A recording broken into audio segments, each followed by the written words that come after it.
क्या आप जानते हैं कि शेयर बाजार में अंधाधुंध पैसा लगाना कितना जोखिम भरा हो सकता है?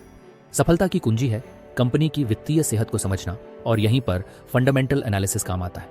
फंडामेंटल एनालिसिस का मतलब है कंपनी के वित्तीय स्टेटमेंट्स को बारीकी से देखना, जैसे कि बैलेंस शीट, इनकम स्टेटमेंट और cash flow statement. Balance sheet आपको बताती है कि कंपनी के पास कितनी संपत्ति है और कितना कर्ज। ये एक खास समय पर कंपनी की आर्थिक स्थिति का स्नैपशॉट है। इनकम स्टेटमेंट दिखाता है कि कंपनी ने एक निश्चित अवधि में कितना रेवेन्यू कमाया और कितना खर्च किया। इससे आपको पता चलता है कि कंपनी प्रॉफिटेबल है या नहीं। कैश फ्लो स्टेटमेंट बताता है कि कंपनी के पास कितना कैश आ रहा है और कितना जा रहा है।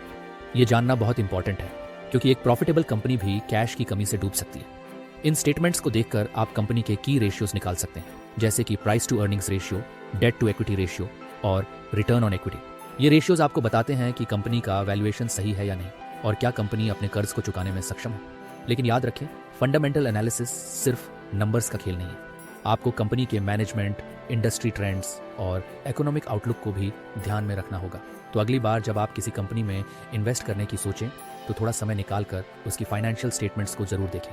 ये आपके इन्वेस्टमेंट को सुरक्षित रखने का सबसे अच्छा तरीका है। क्या आप फंडामेंटल एनालिसिस के बारे में और जानना चाहते हैं? कमेंट करके बताएं।